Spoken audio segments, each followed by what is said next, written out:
Ошон үчүн аялдардан пайгамбар чыгарып атыр Аллах Таала. Анан биз демек магистратурада окуй албасак, аспирантурада окуй албасак, бала чаганы бир комнатага жыйыштырып коюп туруп, изилде отура албаган болсок, демек бизге анчалык эмес, бираз төмөнүрөөк. Бирок аялдардын сөзсүз түрдө, мисалга Кыргызстанда канча аял кусул албай жүргөн болсо, мына мен жооп берем деген болсок, биз ишибиз оорбу? Демек мен ар бир аялга динимди жеткиришим керек болсо, демек мага шарт керек. Эми аялдардагы 5-6 баласы бар, туруп 5 жылдык университетте окуй албайт.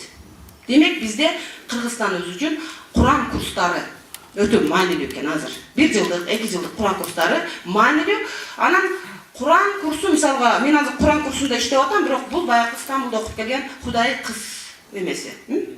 Ушундай курска булар чыгат. Стамбулдан жөнөтүшөт дагы, сен ушул жерге барып иште деп аяктан чыгып атат. Бирок биздин теологдордун ачкан Куран курсу жок. Нөл. Бүтүрүп алып, талада каласың. Шы? Каяка барам мен? Дипломум го? Диплом жарайт.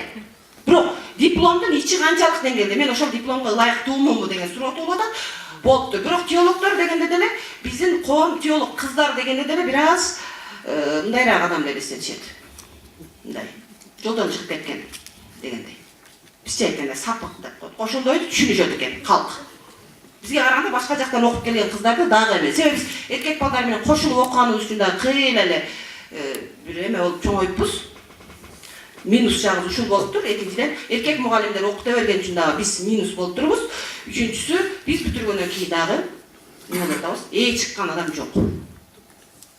Анан мисалга азыр мүфтияттан бизге аялдардын бир эмеси деп бирдеке ачкан болсо деле ошого достойный адам жок да. Дипломың бар, дипломың жарайт, бирок өзүң жарабайсың. Чынбы? Мен ошо оюм ушул, эми доклад деле жазган жокмун, эмнеге? Эмне кылабыз биз? Бир тууганбыз, расмиятчылыктын эмне кереги бар? Башка?